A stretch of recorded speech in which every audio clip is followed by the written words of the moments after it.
საქართველოში ყველაზე მდიდარ წიაღისეულს და ტოპ საექსპორტო საქონელს ოქროს და სპილენძს რუსი მილიარდერები დმიტრი ტროიცკი და დმიტრი კორჟევი ფლობენ. RMG მთავარი სამთავრობოვანი კომპანია ქვეყანაში. საბადოების ძირითადი ნაწილი ქვემო ქართლში, ბოლნისის მუნიციპალიტეტში მდებარეობს. რეგიონის სოფლები ფაქტობრივად კარიერად არის გადაქცეული და სოციალური და ეკოლოგიური კატასტროფის ზღვარზეა.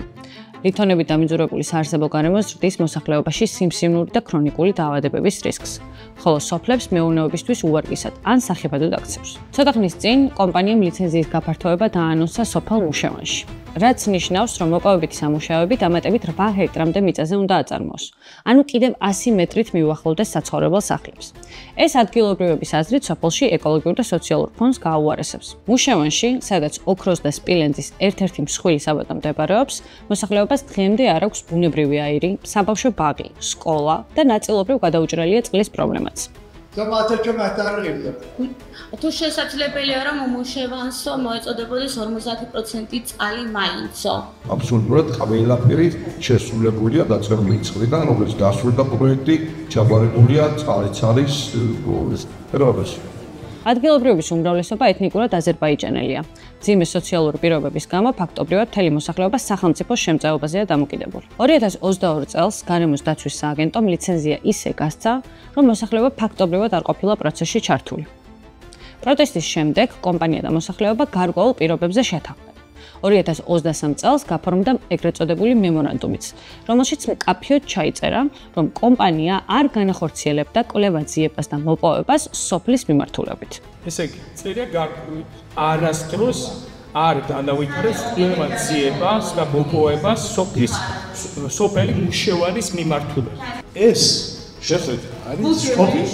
არის აქ შეთანხმების ფორმატი, ეს მემორანდუმის ეს პუნქტი იგივე ცალსახად პასუხობ არ იგოვა და არ გარკვევა. არის რატომ ეს არასწორობის კიფა იმიტომ ტექნიკური საკითხები რომელიც შეიძლება გამოიყენოს.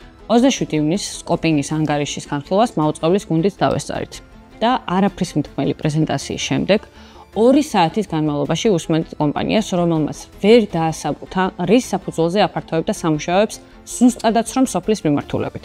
თუმცა ამაზე პასუხი მარტივია. სადაც არ უნდა გათხარო, ყველგან შეგიძლია გათხარო. სამაგიეროდ 2024 წელს RMG კოფერის წლიური ბრუნვა დაახლოებით 440 მილიონი ლარი იყო.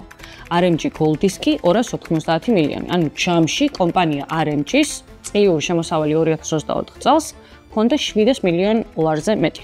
ხოლო 2024 წელს სპილენძის და ოქროს ექსპორტმა თითქმის 2 მილიარდი დოლარი შეადგინა. მათ მთავარ მომპოვებელ კომპანიას RMG-ს რეგიონში ლიცენზიები სახელმწიფომ 2012 წელს 30 წლით, ანუ 2051 წლამდე გადასცა. აქედან ოქრო გადის, მაგრამ ჩვენ ადგილობრივ ხალხს ძალიან გვიჭირს, რასაც ქვია. სხვა რო იტყვიან ჭამს იმ ოქროს ფულსაც, ყველაფერსაც, მაგრამ ჩვენ გაჭირებული ხალხი ვართ აქეთ. უმეტესი ესია. RMG-ში დაახლოებით 3000 ადამიანია დასაქმებული. წლების განმავლობაში კომპანიის წინააღმდეგ არაერთი გაფიცვა და პროტესტი გვახსოვს, როცა მშრომელები დაბალ ანაზღაურებას, უსაფრთხოების სტანდარტების დარღვევას და ღირსებას შემოჰყავს სამუშაო პირობებს აპროტესტებდნენ. თუმცა მრავალმხრივი ზეწოლისა და მუქარების ფონზე რეგიონიდან მშრომელების ხმა დიდი ხანია აღარ ისმის. არა, ბაბუშკა ბრაუნაჯი. აქ აი მაგიდასაც ყურებია. 2023 წელს, როდესაც კაზრეთში სიუჟეტზე მუშაობდით, მთელი დღის განმავლობაში პიკაპებით დაყვებოდნენ სამხედრო ფორმიანი გაურკვეველი წარმომავლობის კაცები. როგორც გაირკვა კომპანიის თანამშრომლები. ალბათ ჩვენივე უსაფრთხოებისთვის. ახლა წარმოიდგინეთ დღეს რა ვითარება იქნება რეგიონში. 2 დღეა დამსდევთ რა და რა გნებავთ რა.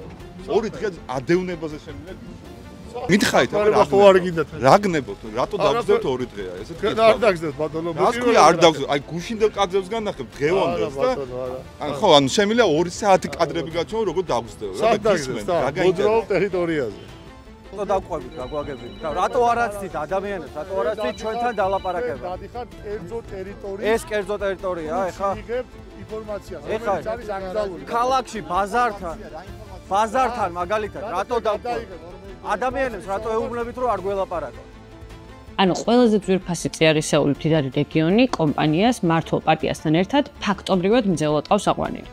საქართველოს მოსახლეობას კი ამ რესურსებთან დაკავშირებით რეალური ინფორმაცია დღემდე არ გვაქვს. ანალოგიური სიტუაცია არის ჭიათურის, ტყიბულის თუ სხვა რეგიონების შემთხვევაში. მაგრამ ცხადია, გამჭვირვალობა ქართული ოცნებისთვის დღემდე მთავარი პრიორიტეტია. ხალხმა უნდა იცოდეს სიმართლე. წლების განმავლობაში სახელმწიფოს როლი RMG-სთან მიმართებაში მათი საქმიანობის ხელშეწყობა და ლიცენზიების მიღების გამარტივებაა. სანაცვლოდ ხშირად კომპანიის თანამშრომლები ქართული ოცნების შემომწირვალებადაც გვეუბნებიან. მაგალითისთვის, ზოგიერთი არასამთავრობო ორგანიზაცია წერს, რომ მხოლოდ 2023 წლის ოქტომბერში RMG-სთან დაკავშირებულმა პირებმა თანამშრომლების სახელით მართლ პარტიას ქართულ ოცნებას 524,000 ლარზე მეტი გადაურიცხეს. RMG-ის სამეთვალყურაო საბჭოს ერთ-ერთი წევრი კი დღესაც მმართველი პარტიის ყოფილი მაღალჩინოსანი.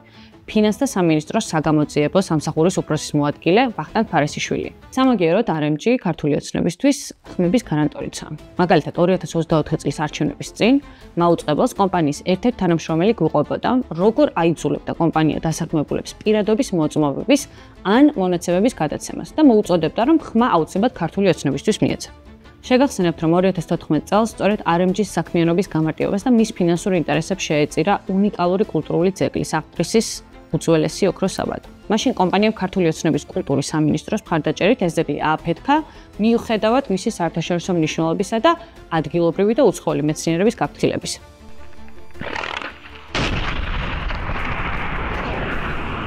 აი ესე ააფეთქეს საყდრისი ამათი მართლ ძალასთან მსგავსი გარიგებების ფონზე RMG საქმიანობას უსაშუალოდ აფართოვებს და ეს პროცესი მიდის დღეს სოფელ მუშავანშიც. კომპანიის საქმიანობასთან დაკავშირებით დამატებითი ინფორმაციის მისაღებად აუცილებლად ნახეთ ჩვენი სიუჟეტები.